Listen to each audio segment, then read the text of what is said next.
The Chiefs haven't shown a lot so far, and the league is waiting to see, are they really down and out? The answer is no. Today on Locked On Chiefs. From the land of the free and the home of the Chiefs, this is the Locked On Chiefs podcast. Welcome in, Chiefs Kingdom. Thanks for making us your first listen here on the Locked On Podcast Network, your team every single day like we do here on Locked On Chiefs. We've been doing this for a very long time. Welcome to year 9 of Locked On Chiefs with Chris and Ryan. You can find Chris over at KC Chiefs Corner. You can find me at NFL33.com and RGRFootball.com. A lot to go over here. We thank you for being part of us. You everydayers are the reason this show happens. If you want to be an everydayer, get subscribed wherever you want to. And even consider the text line if you want that breaking stuff at 816-357-8781. We're going to go over how you get off the schneid right here. Game 3, the Giants. The Chiefs are in the spotlight for many reasons, but we're going to break it down. What's the league waiting to find out? Because there are a lot of naysayers already. Then we will get to what do you got to do to get the W? That's coming up. And the X factors, the things that could go wrong or could go positive, and our predictions. That's all today on this show. A lot to cover here, Chris, but this feels like the calm before the storm.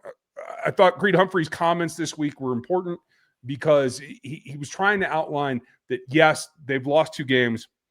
They've been in these battles, but it's a small margin from where they are on 0-2 to being a winning football team. And I do think that this is the week that they get that done. Our predictions are coming up later.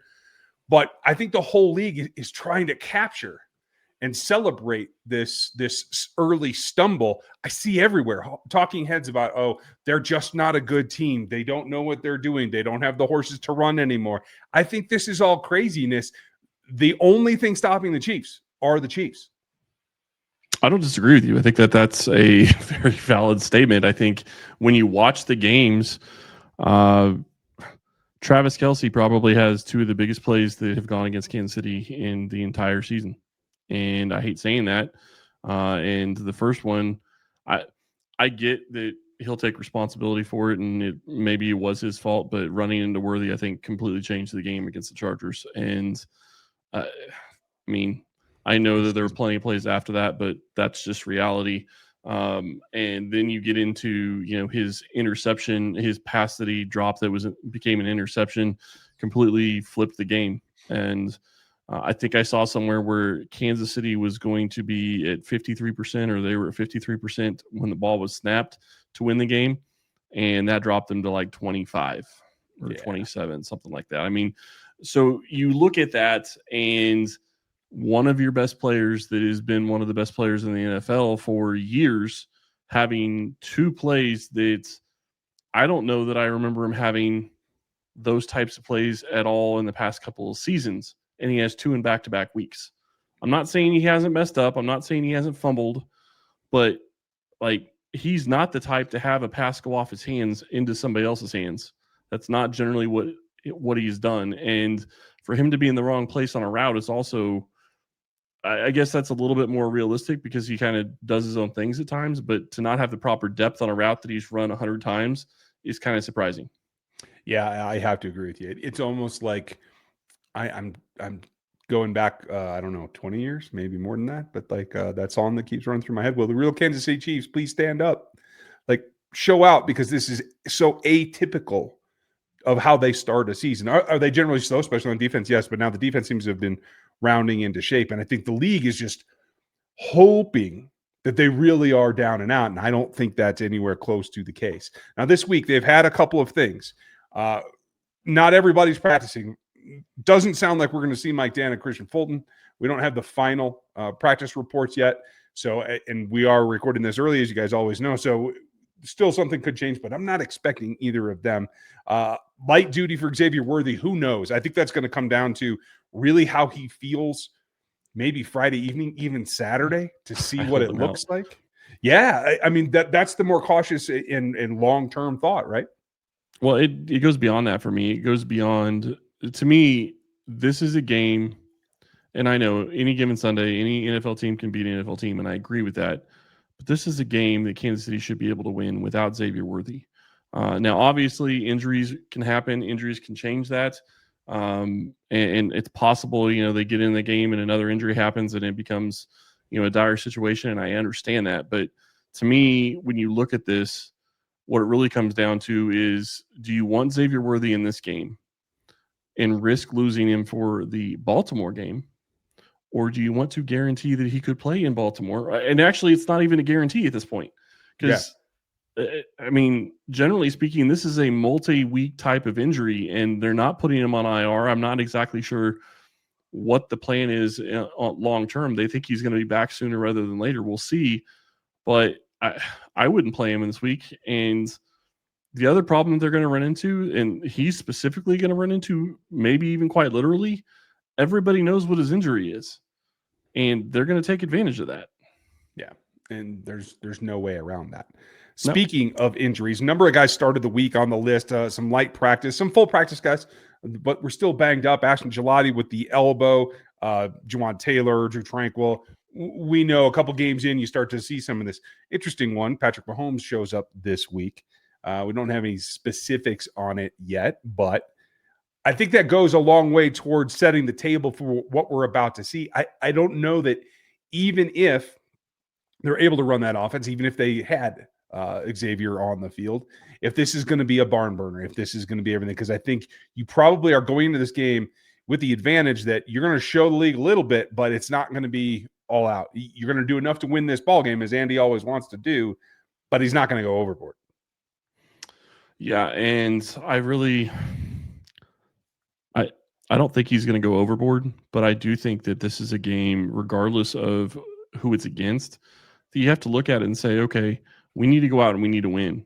And not only do we need to win, we need to go out and put some stuff on film for other teams to have to feel like they have to prepare for. That's the bigger thing to me than necessarily even trying to go out and feel like you have to win this game, which I think you do have to win this game. I'm not trying to say that, but it's looking forward and saying, we don't have the ability to hold stuff back for the playoffs anymore. We don't have the ability to hold stuff back for when, Xavier Worthy and Rashee Rice come back, because the at this point you're 0-2. You go to 0-3. I still think they can climb out of it at 0-3, but they don't need to go there. And you have a chance to be 2-2 after the first month. And if you are 2-2 after the first month, you have to feel good about where you are going forward, because you can easily get into the playoffs with probably 10 wins. You may not host, you may not be the host team, but if you can get into the playoffs, the Chiefs have shown they play their best football in January and February, and the offense and the defense are usually clicking by then. Yeah, absolutely. That's going to be the goal. The map to get there includes getting this win. What are the matchups to do that? It starts and stops with two guys in the back of this defense named Cook and Hicks. That's next. It's almost the weekend. It's time to look back and crown last week's MVP on who delivered, powered by DoorDash. Just like every win on Saturday with DoorDash streaks, saving more every time you order. These players deliver when it matters most, and let's break it down. For the Chiefs, it was Patrick Mahomes doing everything he possibly could to deliver in a huge way, to lift the team onto his shoulders and carry them through, whether scrambling, running, throwing from a horizontal position, whatever he needed to do. When the pressure's on, you can rely on him. He came through, no hesitation, no delay. And if you have been watching week after week, the performance year after year is the same. It wasn't a fluke. Patrick Mahomes is on a streak. Let's hope that they can continue to support him.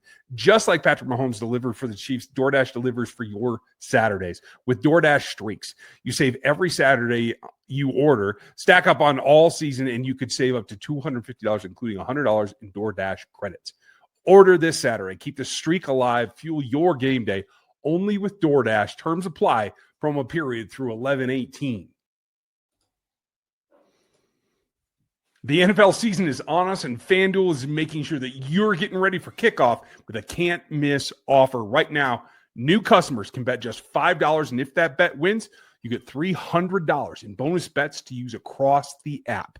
I love using FanDuel because it's all in one place, and the app is super simple to get after. Whether I want to do something ahead of time, put together a parlay, or whatever I'm looking for, jumping in live is even an option. It makes life one-stop shopping to get into the action. So, if you're ready, and you are ready to play, get in there, download the FanDuel app right now by visiting FanDuel.com to get started. And that's FanDuel.com to place your first $5 bet to get that 300 bonus bets. Check it out at FanDuel.com.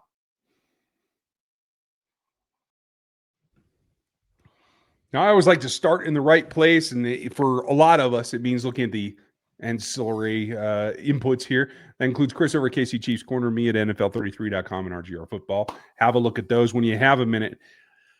I want to start on the defensive side because I think folks have kind of forgotten about what this quarterback situation is in New York. And if you missed the crossover episode, make sure you go back and check that out. Talked to Patricia yesterday and get more information. But Russ Wilson has been around the block. I don't think that he's capable of sustaining the performance that he had last week, but he's seen a lot. He's done a lot. And so for me, it's about putting the two safeties in position. The defense came out really, really improved, showed a lot of fire, led by Bryan Cook, who was flying around, but they have to guard at some of that, oh, we don't think he can hurt us kind of mentality, because that's what helped Russ do well last week. So for me, it's Hicks and Cooks making sure that you know where the threat comes from and you don't get lulled to sleep against Russ Wilson.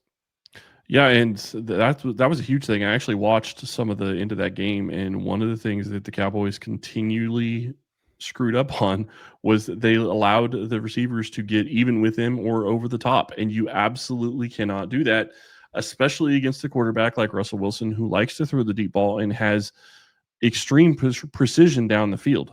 Like it's uncanny how precise and how accurate he can be on deep throws, and that is a big problem when you're going against him. So you absolutely have to make sure that you're keeping.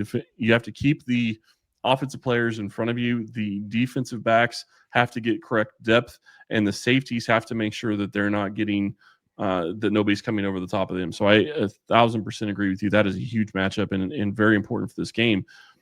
For me, I look at this game, and this has to be a coming out party for the Chiefs offense. And it's not because I think the Giants defense is bad. It's because they have to show that they have the ability to win a football game in the NFL. And while they have played two good teams, the Giants aren't a good team. They have good players. They have the ability to potentially win games. Don't get me wrong, but they're not a good team. And they shouldn't be a team that Kansas City loses to. So to me, this is almost a matchup of Andy Reid versus the Giants defense, because he has to come out and he has to call a better game plan and get Patrick Mahomes going early on in this game. So it's a matter of the Chiefs attacking versus the Chiefs just trying to find any kind of momentum and sputtering on offense. Yeah, you can't let that happen. One way to do that is to continue to push downhill. Another matchup that they have to win is a guy that missed a practice this week with a little bit of an illness. Gave me a scare last week, but Joshua Simmons is going to see Kayvon Thibodeau. Going to probably run some games against the rookie. I would think that that's the way that they want to attack it. They don't have the horses inside to really do what the Eagles did, so I don't think that the concept of running down the guards is really the way they're going to go. So I think the focus comes over to Simmons. I think he's easily up to the task. I think he has the advantage athletically, footwork-wise. It's just about bringing that intensity that I thought he raised his game last week. I think he's going to have to do that again. But I think that could be hinging on what it allows Mahomes to do. Yeah, and I'm going to be curious to watch him play, because the one thing that you worry about with rookies is, can they be consistent? And while I thought he played a good week one, I thought he played even better in week two. And his hustle and his ability to track down a DB after the interception was very impressive and cannot be overlooked just for the effort alone. But can he be consistent week to week to week? And I don't need him to get better every single week. Obviously, that is what you would want. You'd want him to play better every single week, and that's what you hope for. But last week was passable. And if he can do the same thing he did last week, that's good enough for the entire season for me, really, because he didn't allow pressure, and he gave Mahomes a chance to do things that Mahomes wants to do. And the bigger thing with consistency, and this is what we've talked about with the offensive line, is Patrick Mahomes has shown at times this season even that he doesn't fully trust that offensive line. And the biggest way to fix that is to show you can be consistent and at least have a baseline level of where you're going to play. Not a good game, not a great game, and then fall off a cliff. That's not going to help. You have to have consistently at least, a level to it. So I think that's a huge matchup for Kansas City. For me, I don't know that there's a bigger matchup than Chris Jones against the entire Giants offensive line, because when you look at this game, Kansas City should be able to put up the points on the Giants and they should be able to win. But if they're not able to get pressure on Russell Wilson, that's going to give him the time to take deep shots downfield. And that is exactly what you do not want. And looking at last week, the only way they really got pressure was blitzing. And I guess I'll add George Karlaftis in this too. Chris Jones and Karlaftis have to get pressure. There has to be more than sending 5 or 6 people to get after Russell Wilson, because that is not going to work against a quarterback like Russell Wilson. I'm surprised it was as effective as it was against Jalen Hurts. Yeah, I agree with you. From just looking at what's transpired to this point, James Hudson looks to be the obvious choice for who to attack there, but he's out of tackle. So what does Chris do? Did they move him around a little bit more? Embo was out there as well. Neither of them had particularly good games last week. But inside of the guards, you got Running in there who's playing pretty well. I'm just double checking all their grades here. Yep. Van Roten, you could probably go exploit with Chris Jones as well. But this might be a game where Chris gets outside a little bit. Just rotate it. Just keep sending them. And we'll see. But at least early on in the week, Andrew Thomas has a foot injury and was limited in practice. I would imagine he still plays, but that's not an injury you want as an offensive tackle. Yeah, absolutely. Now, there's always somebody that can stick out, or a performance that can stand out that helps you win a ball game. The X factors are what's here, and there's a cornerback that has to have one if they're going to keep up. Trent McDuffie, spotlight's on you. That's coming up next. This episode is brought to you by Square. Your favorite neighborhood spots run on Square, and there are certain businesses that truly make a neighborhood or an area feel like home, whether it's your local sports bar packed on game days, the Tanner's down the street, or a coffee shop that you know by heart because they know your order by heart, the corner deli, and that's serving all the community for decades. These are the places that bring people together. When neighborhoods, businesses thrive, the whole neighborhood thrives.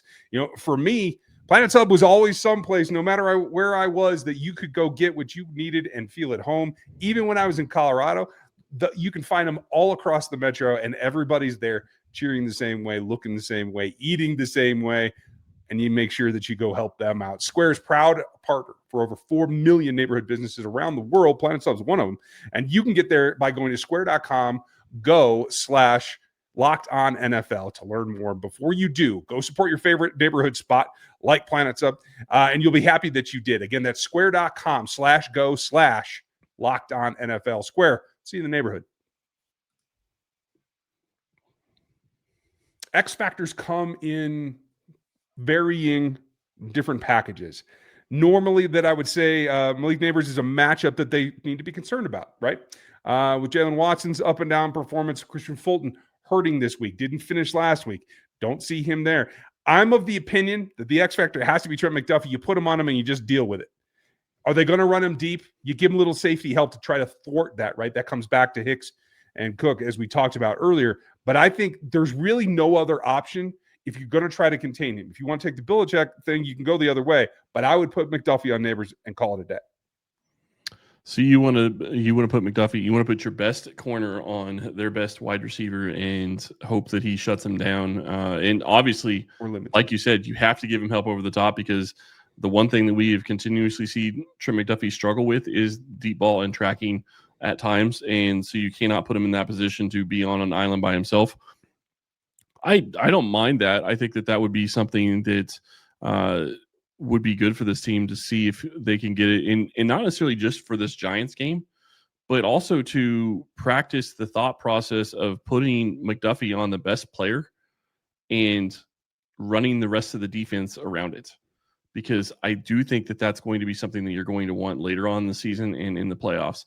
So I do like that idea.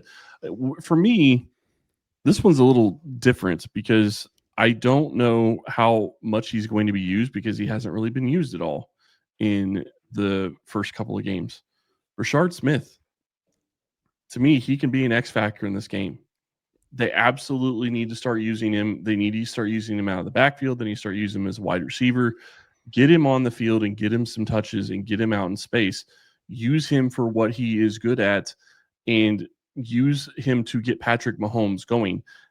The running game is not something that this Chiefs offense has shown to be successful in the first couple of weeks, and that's okay. You can live with that. I know Ryan won't like it. You can live with it, but you have to be able to move the ball in smaller plays. And don't forget, Andy Reid used to love using the screen game and consider that part of the running game. Yeah, it's an extension. You can play it that way. You just have to call it that way. And again, I think that's a little bit of hoarding things at the bottom of the bag for later in the year.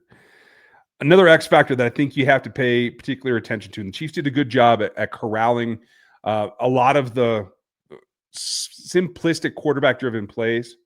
Obviously, tush push is something else, and we've talked all week about leaving early and that whole kind of thing. It's a different variation. You're going to get Russ Wilson. He's going to start this game. They're going to bring in Jackson Dart, and they're going to run him if there's any opportunity. You have to be on guard for that. And I don't know that he requires a specific spy like maybe you did at times for Jalen Hurts, but you got to be aware of where he is. And when he's in the ball game, he has the ability to RPO and drop back and really hurt you. He's good with his arm.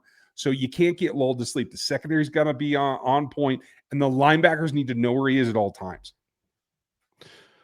It's going to be interesting to see how they use him and if they use him very much in this game, because I don't know that I'd want to put him out there against Steve Spagnuolo. I think if Spagnuolo sees him coming out there, there's going to be some kind of defense that's going to be designed trying to mess with what he can read and his whatever he's supposed to be doing on the field. So that would be fascinating to me. I'm going to be curious to see how that plays out.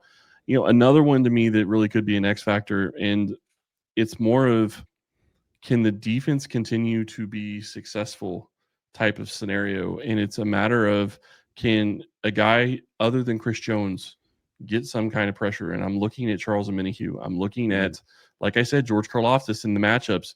You have to get pressure on Russell Wilson. You have to get pressure in the backfield. You have to get plays that are going to be negative plays, regardless of whether or not it's a pass or a run. I mean, you should be having some run stuffs in the backfield. You have players that have the ability to do that in Nick Bolton, Chris Jones, and the like. So you have to be able to get negative plays on defense.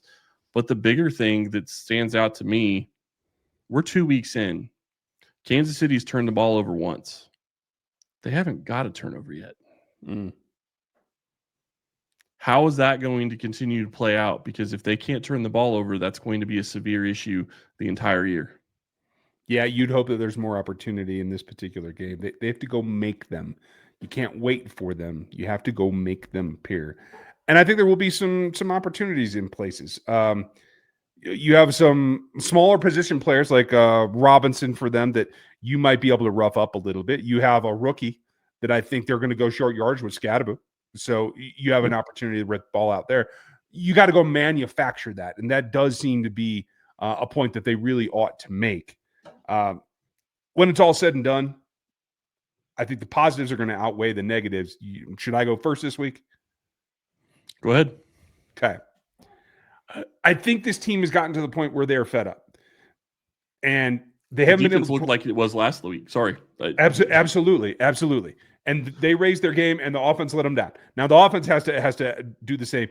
And as long as they can do that together, and I do believe the leaders on this team, when they say, hey, we're not going to turn on each other, we're not doing any of that crap, I do believe that. So I think they do get a two-sided. Both sides of the ball do perform well in this ball game. As long as special teams doesn't have a lapse, I think that all gets put together to what adds up to a win. I don't know that it's going to be pretty, but I do think that they are going to be in a position where they're going to give up some points, maybe a couple that are going to be frustrating, but they are going to be in a position to come back or maybe even hopefully get out to a lead. They do that, and I think that puts them in the driver's seat a little bit better. My hope is that they can build a lead. In the end, I think they win either way, and it's probably 24-21. Man, I hope it's not that close. It's not going to shock me if it's that close, but I really hope it's not that close. This offense needs to get going. Andy Reid needs to have and be on point for his first 15. And I don't know how else to say it other than Patrick Mahomes needs to hit all of his passes that he throws. Reid kind of had a good play call design for the first couple of series, or the first series last week, and then it didn't work out. And that's really hard when it's just execution. But it's not all just on Reid. It's also on Patrick. It's on the entire offense. They all need to execute. When I look at this, I see a team that is extremely frustrated on defense. They absolutely played their butts off last week, and they should have won that game. That should not have even been, honestly, it probably shouldn't have even been a one-score game with as bad as the Philadelphia offense looked at times, because the defense was playing out of their minds. But that's not the way this offense is playing right now. And until you get Rashee Rice back, until you get a guy like Xavier Worthy back in the offense, I'm afraid how many points are going to be able to score. I think that they win this game, but I think they need to do it by getting a turnover at some point and getting a short field. So I'm going to go probably 24-17 Kansas City. Either way, they get off the schneid, they get to 1-2, and things can take a breath a little bit, get back on track. We'd love to know what you think. What's your prediction? Leave it down here in the comments on YouTube. Hit us on the X accounts like you usually have to do. You can find us there. We appreciate your time. This is a tough point. I know that we're in rarefied air, not something the Chiefs usually do to get to this point, but they will bounce back. We will have it all for you. We'll be live post-game. I will be in a remote location, but it should be a lot of fun. Don't miss that with Matt Derrick joining us. Thanks for liking and subscribing and doing all of that work. We very much appreciate it. You have a good one, and we'll talk to you post-game.